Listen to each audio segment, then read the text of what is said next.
On this episode of Locked On Angels, the Angels get swept, Detmers gets optioned, and the Super Halo Bros get big mad. It's time to get locked on with Mike and John, and this is Locked On Angels.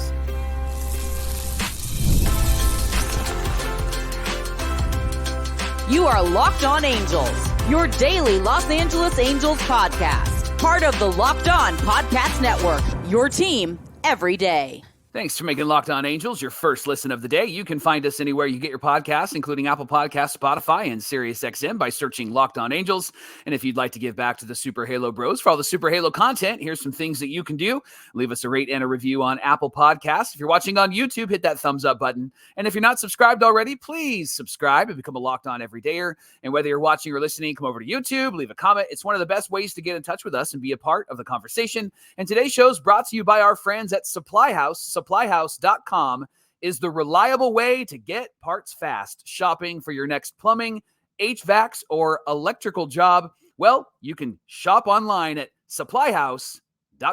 Thanks for being here for this episode of Locked On Angels, where it's your team every day. You've got the Frisch Brothers here with you, a.k.a. the Super Halo Bros. My name is John, and that's my brother Mike. And my name is Mike, and that's my brother John. Hey, we've been fans of this team for years. It's our third season here at Locked On Angels. It's a pleasure and a privilege to be talking Angels baseball with you Monday through Friday, every single weekday through the season. On today's show, we're going to recap that weekend against the Seattle Mariners. The Angels were swept. Mike, you said something at the top of the show. Mm-hmm. You said the Super Halo Bros were big mad. I don't feel mad. You're not mad? I don't feel mad. Wait a second. Of the Super Halo Bros, you're the one that always gets mad. You're the one that I have to text and say, hey, can you delete that tweet? You're the one that gets mad. Of the two of us, you get big mad. So I put that in there for you. You're letting me down now, John. You're letting me down. Well, as we get into recapping the weekend, I'll explain to you why I'm not mad, but let's start with game one. Yep. Man, in case you don't know, and longtime Angel fans know what being buttercupped is. Yeah, and I've had a few people ask us before, like, what is buttercupped? It's, they used to play, why do you build me up, Buttercup, at the seventh inning stretch, and then the Angels would somehow blow the game or lose the game, or the bullpen would come in. And so that's like, it was like a cursed song, right? They don't play it anymore, but the term buttercupped has stayed. And Mike, this felt like the ultimate buttercup, even though they weren't in the lead. After a Jo Adell grand slam and he ties the game, and you've already had a home run robbery from Mickey Moniak, it's 4-4. And then the very next inning, Matt Moore gave up the winning run. Yeah. That was this game, Johnny. You summarized it well. It was a 5-4 loss on Friday, and the Angels seem to have a lot of these games this season, a lot of one-run games that they're in, and if they could get just one hit, or if they could pitch one more inning, then they would be able to continue to get one more win or get some momentum. One more out, right? Do something, right? And that was the epitome of this game. So the Mariners got on the board early with 3 runs in the first against Jose Soriano. They added another one in the fourth. Now, you mentioned it. Mickey Moniak in the bottom of the fourth had a great catch over the wall, robbing a home run. And it was beautiful. It was great to see. That's why he's on this team right now, because his offense is just non-existent, but he's playing some good defense. But the Angels, they finally did something in that top of the seventh, John. They only had 3 hits up until that point. 2 of them, by the way, by Matt Thaiss, who wasn't supposed to be in the lineup at that point. Not even supposed to be here. Right. And so Moniak leads off the inning with a strikeout. Taylor Ward walks. Willie Calhoun doubles, and Ward goes to third. And then Pilar grounds out on a fielder's choice. And John, Ward came home, and it was just one of those moments where it didn't seem like he needed to break for the plate, because that ball was not hit very hard. It was a routine ground ball. It felt like they were really kind of just forcing the issue in that moment. Were they not? Yeah. It's just epitomizes Angels baseball right now. It's just, you're either forcing the issue, you're getting a bad read, you're making a bad decision, you're making the wrong decision. And that just seems to be what's plaguing this lineup right now. And I'm going to bag on him a little bit here, but I like Taylor Ward, but Taylor Ward is your star in this lineup. He needs to be the one that's leading the way, and he just doesn't seem to be leading the way in the smart, like IQ moments, and that didn't seem like a smart baseball play. It seemed like he was really trying to force the issue. Plus, he's not fast, And so Right. it wasn't like you were going to get into home plate anyway. So there's this out, right? O'Hoppe walks, and then Seattle changes pitchers. And so Jo Adell pinch hits for the only guy that has 2 hits in the lineup. That is Matt Thaiss.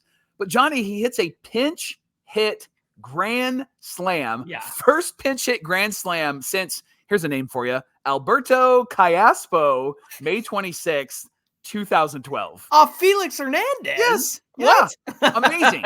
Amazing. It's right? hilarious to me that it's Alberto Callaspo. It's not like, I mean, obviously Callaspo is going to be somebody off the bench, but it's not like Mark Trumbo or Albert Pujols. You know what I mean? It's Right. Alberto Callaspo. I know. Looking at the names of all the people that they listed too that have had pinch hit grand slams for the Angels, I recognized like 2 of them. And Yeah. it was all people that were random guys off the bench. Johnny, this hit was Adell's first because he had just gone 1 for 32 with 15 strikeouts when he came up to pinch hit. So he was 2 for 33, but this was a big hit. And it was a lot of momentum, a lot of excitement. But then, as you mentioned, Matt Moore comes in the bottom of the 8th inning, and then it was not great after that, right? Yeah, he gave up the game-winning home run to Ty France, and it's just so frustrating to me. Now, the 9th inning, Kevin Pillar gets picked off, and they lose, and he was on first base, took off a little too early. Mike, here's a couple of things here, and this is why I weirdly am not angry. And the reason why is you see that Jose Soriano is still hit and miss. Yeah. This game, way too many sinkers up in the zone, and they were taking advantage of it. And you give pitches like that, and professional big league hitters are going to hit those around, right? And so that's why there were the 4 runs. I think the frustrating part is Jo Adell has been struggling with his K rate once again. He's had a great April. May was unkind to him, and now it just seems like they need to make another adjustment there. But the thing is, you've got Jose Soriano, keeping it at 4 runs, not his best outing. You've got Mickey Moniak robbing that home run. You got Jo Adell coming in, hitting that grand slam. And who gives up the game? It's the veteran reliever that you had last year who was really good, and then the year before that in Texas, he was really good. And Matt Moore has not been great this year. No. And that's the problem with relievers. They're so volatile. And then Kevin Pillar, not going to say anything bad about Pillar, but getting picked off at first base is just like a silly mistake that, don't get me wrong, many of the young Angels have done as well. And a loss like this, again, is heartbreaking. Yeah. When you're fighting to get back into the game. But to me, it's like these young guys are learning. As if we always say they're learning how to win. Well, they're learning how to lose too, because they are. It's not anything that they're doing now. There are games that we'll get to here in a second where it is the young guys running into outs and losing games and things like that. But to me, that game on Friday, it was like, well, it's our veteran reliever who we're supposed to be able to count on surrendering the game-winning hit. And so this is the season. This is what it is. Yeah. And so my frustration was not so much with what the young guys are doing or what have you, or the fact that they lost this game. It's like, this, are we not expecting this season? Like we came in with no expectations, and there are a lot of areas that coaching staff is working on, needs to improve. We'll talk about Detmers in the next segment, things like that. But anytime, and I'll mention this, like I see Kyron Paris on Sunday didn't make the decision to slide until way too late in the second base. And the first thing I see when they come back from the commercial break is Eric Young Sr. talking to Kyron Paris saying, hey, you got to run through that. You got to slide through that. And so that's what's going on, ladies and gentlemen. We sit here and go, why isn't the coaching staff improving this team? Because these guys are kind of dumb. like no offense. Yeah. What I'm saying is, like, they're not Taylor Ward not making great baseball decisions. Right. Kyron Paris not sliding, not a great baseball decision. And so the learning is happening in the 2024 season, and it's June. It's 2 months in. I'd love to see where we are a year from now. And if they're still making these dumb decisions and these dumb choices and these dumb decisions and outs on the bags and whatnot, that's a problem. Yeah. But I'm just like, this this is the learning experience. This is what these guys are. So I guess the reason why I'm not mad, number one, they're playing the first place Mariners, who have an incredible pitching staff, right? Yeah, and they're up. You know what's funny is they just fired who they called their offensive coordinator, and the hitting came alive this weekend. We also have an offensive coordinator, which is weird, but that's the thing. Like, they're in first place and we're not. And it's those moment to moment decisions that the Angels are making on the bases, or not making the singular play that would have gotten somebody out of the inning. And we'll talk about that on Sunday with Griffin Canning and Zach Neto and things like that.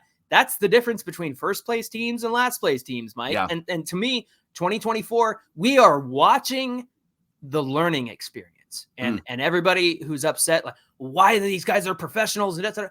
Yeah, they are, and they're there, but they are obviously don't have the know-how and didn't get ingrained with the know-how. They don't have the factory installed equipment to tell them, Taylor Ward, that's a bad decision. Don't run on that play. Stuff like that. And so to me, I'm not frustrated because we're watching the learning experience. That's why I think I came away from this weekend. It's like, okay, it's a first place team with a really good pitching staff, and we are none of those things.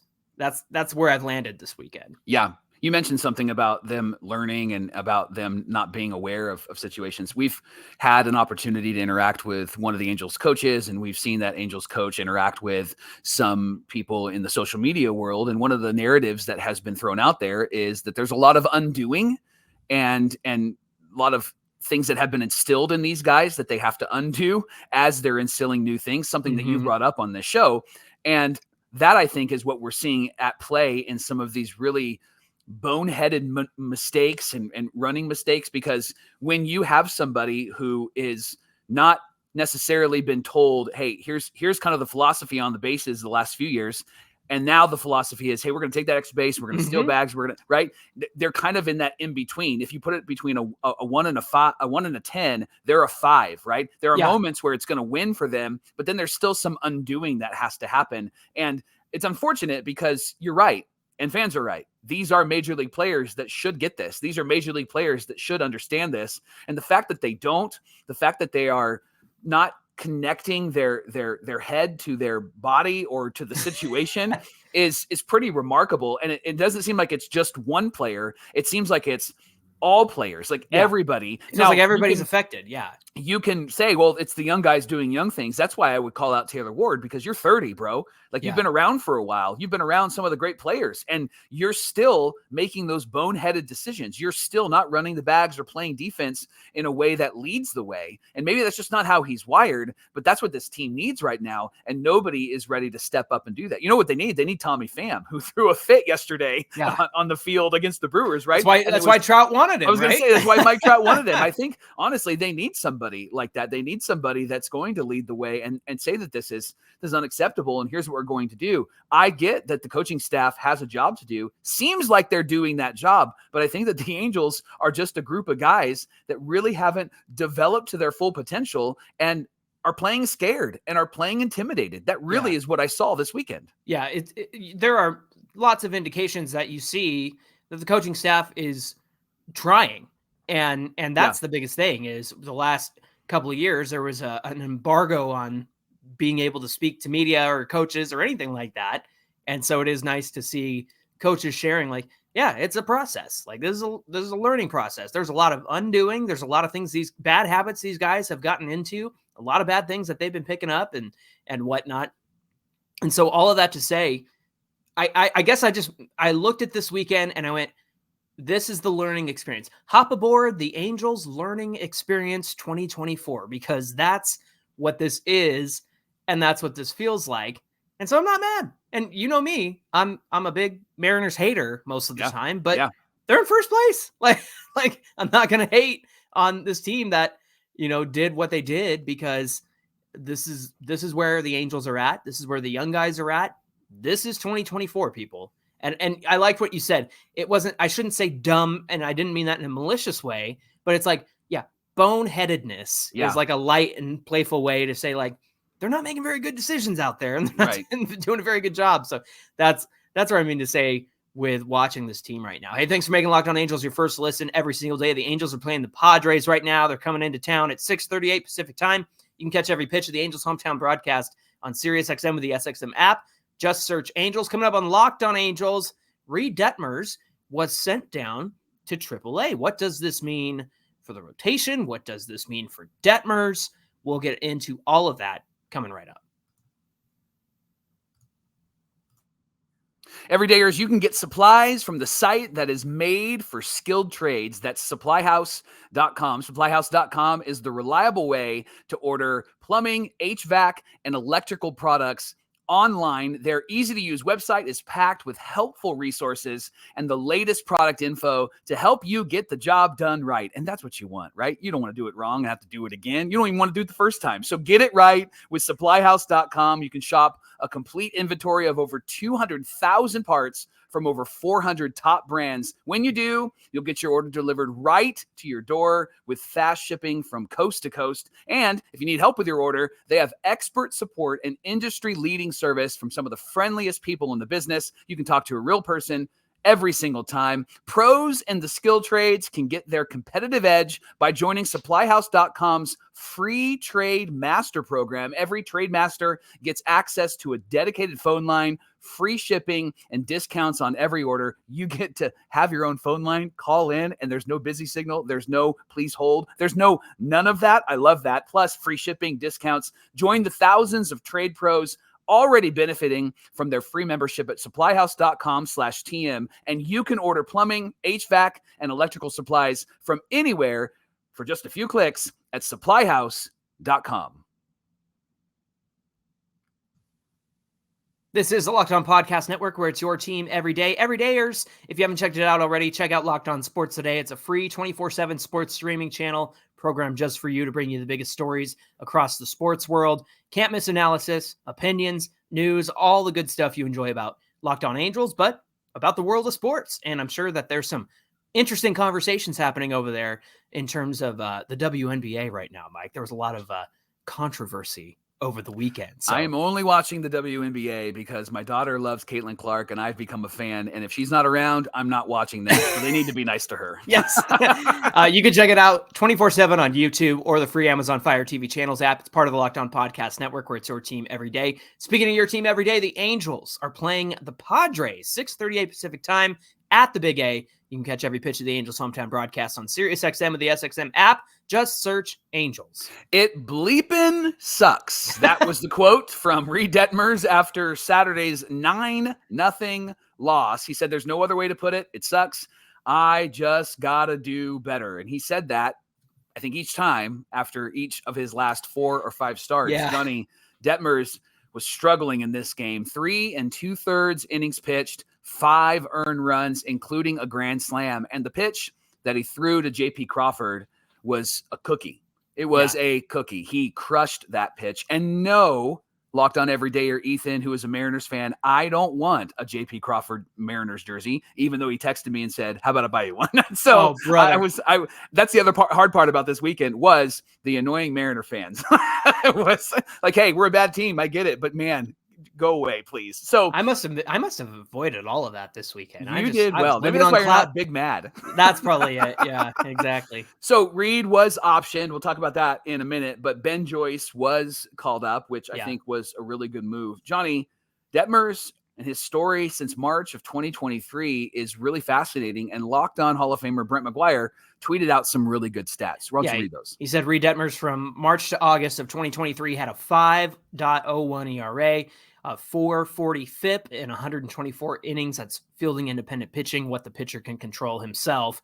Detmers from September 23 through the first 4 starts of 24, 1.52 ERA and a 2.19 FIP in 47 1/3 innings. When he got off to this start this season, Mike, we were like, oh, that's our guy. That's here what it is. Want. Yeah, he wanted that 20-win season, and he was starting out really well. But then the last 8 starts before being optioned, an 8.93 ERA, a 5.95 fielding independent pitching in just 40 1/3 innings. That is brutal. Somebody asked us on Twitter, I believe, hey, Super Halo Bros, why Detmers And why didn't they do this with Sandoval? Well, Sandoval doesn't have a 8.93 ERA in his last 8 starts. That's the reason why.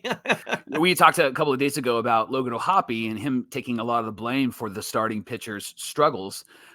And I appreciate that he's taken the blame. I think a lot does fall on Detmers. But here's an interesting stat, and our friend Jared Timms tweeted this out. He said Logan O'Hoppe, when he's catching Reid Detmers, 10 games, 52 and 2/3 innings pitched, a 5.30 ERA, 56 strikeouts and 16 walks. Matt Theis, 3 games, 10 innings, 10.45 ERA, 14 Ks and 11 walks. Johnny, I think that this is a much needed move because Reid has not been himself. He looks scared, intimidated. He looks like he isn't sure what he's throwing. He's not sure about the location. He looks confused. I mean, that pitch to JP Crawford, it's interesting to me that they are struggling with strike one because they don't want to get crushed. That pitch to JP Crawford was JP. Yeah. Thank you. I'm talking too fast for myself. If you forget, our friends at Locked On Mariners said the P stands for power after his that's good. his grand slam. Yeah. So that pitch was an underhanded softball pitch. I mean, that thing just looped in, and you knew he was going to crush that. And it was a 3-2 pitch. He had him on the ropes, and then he threw 3 straight balls, and then he gave up that grand slam. And he just looks completely lost. And so I think this was a really good move by the Angels. It was necessary, and I think I personally would have done it sooner, but this was, the straw that broke the camel's back. Here's something that I find interesting. Now, it all started with a tweet from a good friend, Adam Rank, on Twitter. Said, my daughter and I were at the Reid Detmers no-hitter. It was the best night since the World Series. It's never been the same since. I hope Reid returns stronger. And Gooby tweeted back, Mark Gubiza, I believe in this kid, Adam. Things can change quickly for him. Trust in yourself changes everything. Mike, that line, I know Gooby is positive. I know that he's inspirational and things like that. But the truth is, I think it does come down to trust in yourself with Reid Detmers, because here's the thing. The velocity on his pitches hasn't changed. The spin rate on his pitches hasn't changed. It's not a mechanical issue other than location and where he's putting the ball. So it might be a throwing issue. It might be a dropping the elbow issue. You know what I mean? But the truth is he isn't setting pitchers up to get them out with strike 3 on a slider away or a curveball or things like that. And Gooby constantly hammers home on the broadcast. It's his confidence. Yeah. He's not confident in what he's throwing out there. Yeah. And so when I look at the numbers and I look at everything involved with the pitches themselves, the science and the data behind the pitches, nothing's changed. Yeah. It's not as if his 4-seam fastball ticked down in velocity. We saw that issue with Griffin Canning at the beginning of the season. Now Griffin Canning's fastball velocity went up and it's made his other pitches better.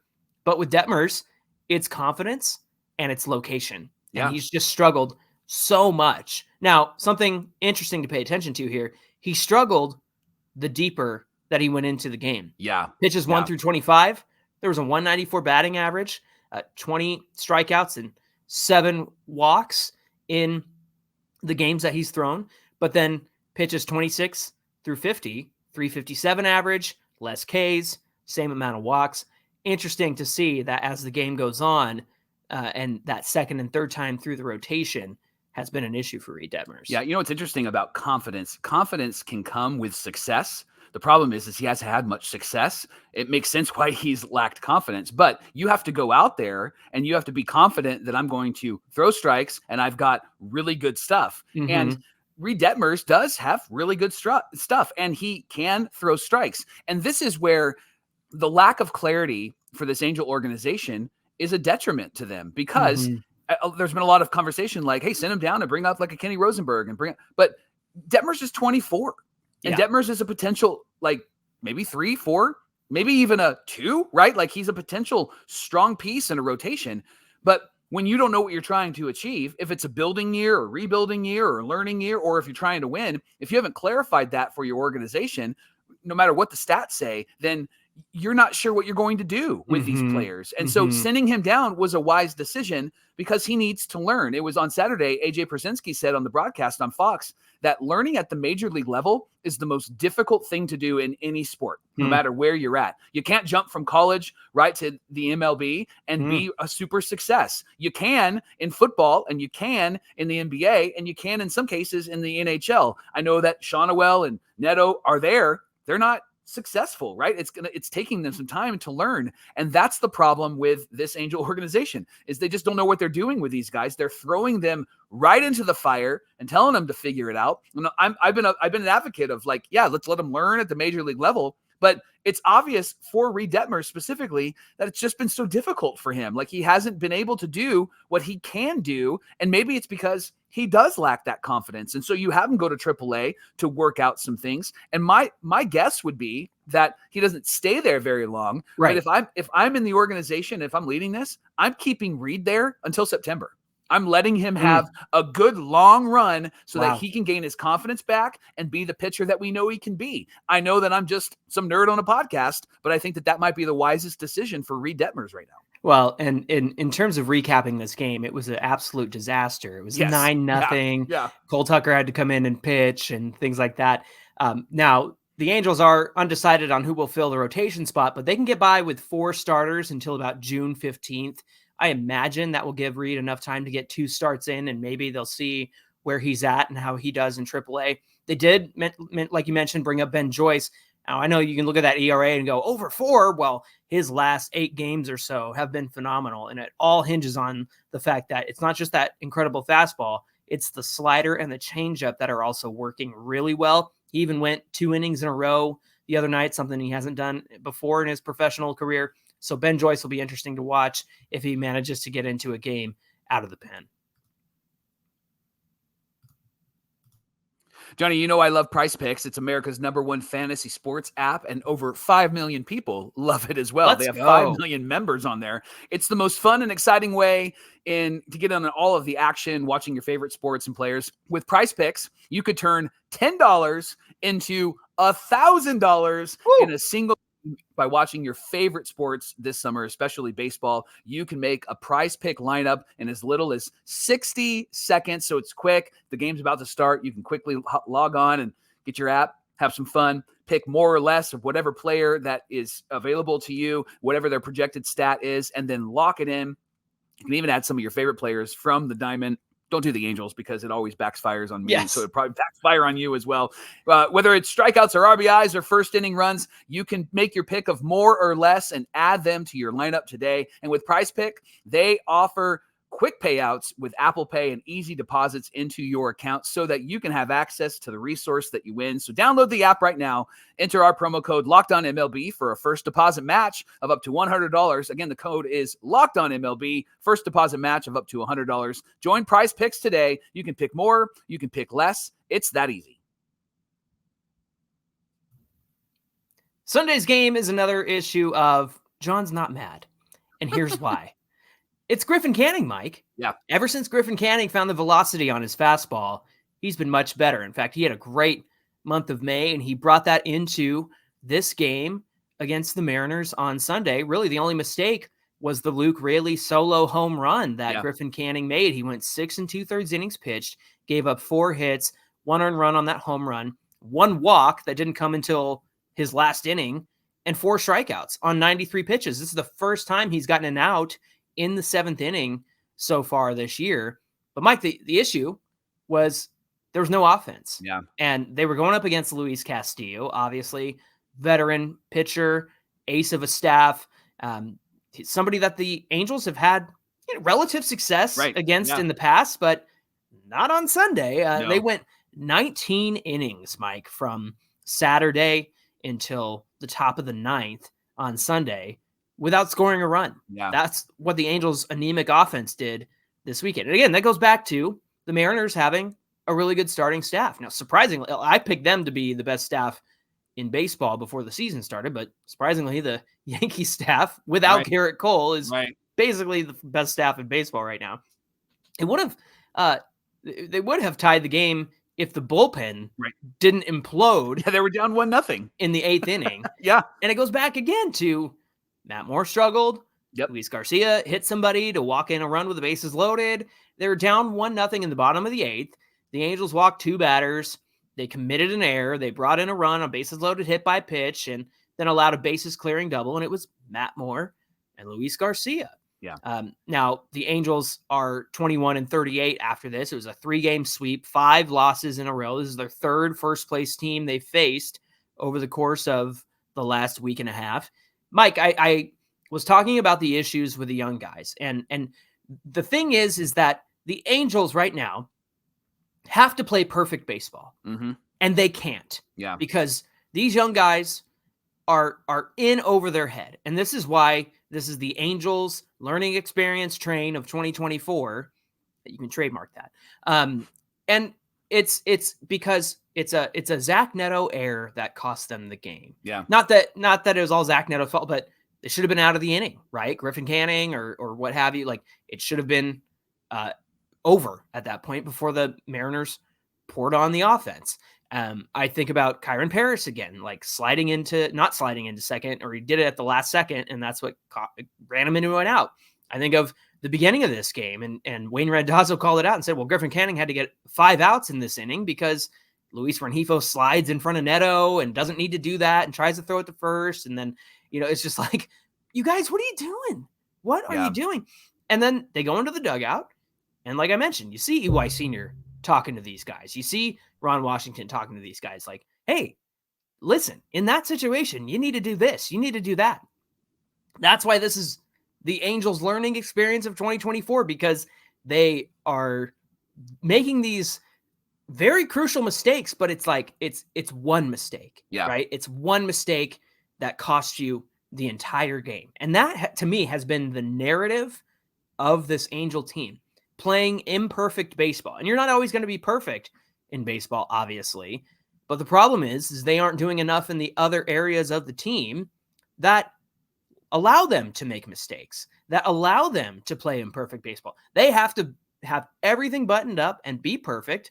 And they just can't, especially against a first place team like the Yankees, the Guardians, the Mariners. Like, this has been a rough stretch, but at the same time, it's just, this is the difference between an Angels team and a first place team, right? Well, and they've shown when they can play a quote unquote perfect game, they've shown to really come through. They've had some really good games, really good starting pitching from Soriano, some really good starting pitching from Sandoval, from Canning, from Anderson, and then they've had good offensive performances. And so they've shown that they can do that. But the problem is that that's going to be an anomaly, because how they're wired as a team right now is a team that is on a learning experience, right? And so you're right. That's what happened this weekend. Really good team bumping into the Angels, but the problem will be that we run into not a really good team, and we still find ourselves kicking ourselves, making mistakes, and causing losses for our team. The narrative of, man, this team's got a lot of fight. I like that narrative. I want to say that out loud. I appreciate that. A lot of fight in this team. The problem is that they're fighting themselves as well. Yeah. And yes, at the end of the day, with this team, that fight is going to dissipate, and they're just going to give up, because when they fight and then make one mistake, 2 mistakes, and it's really just boneheaded decisions, there's going to be a shift that happens, because they're going to be tired, especially as they get into the midsummer months, where they're just going to go, right? And that's where the management really is going to have to step up and help them and coach them to stay focused on this season and continue to develop. Well, we have to, going back to the coaching, we have to recognize that they know the situation that they're in. Yeah. Despite what Angels management and ownership wants to say about being competitive, the coaches understand the situation. They're not dumb, and it's very clear on the field as they continue to have conversations with these young guys and try to help them correct their mistakes. Thanks for making Locked On Angels your first listen of the day. The Angels play the Pods at 6:38 Pacific time, and you can catch every pitch of the Angels hometown broadcast with SiriusXM on the SXM app. Just search Angels. Hey, give us a follow on Twitter at Locked On Angels and at Super Halo Bros on Twitter and Instagram. Whether you're watching or listening, come over to today's show, get in the comment section on YouTube, hit that like button on your way down there. Mike, what do we have on deck for tomorrow's show? Well, with Reid sent down and the Angels not needing a starter for a couple of weeks, what do they do when that starting rotation gets to Reid's spot? Do they bring Reid back up, or are there some better options? John and I are going to throw out some, I think, really good options, really good opportunities for some of the young guys. We're going to share their names and their stats tomorrow on Locked On Angels. Looking forward to that conversation. Come back and join us tomorrow. Until then, my name is John, and that's my brother Mike. And my name is Mike, and that's my brother John. Thanks for being here with us, everybody, and we'll see you back here on Tuesday. Not big mad. Big sad. How about that? Big sad. Big sad. No, I'm fine. I'm fine. I'm fine.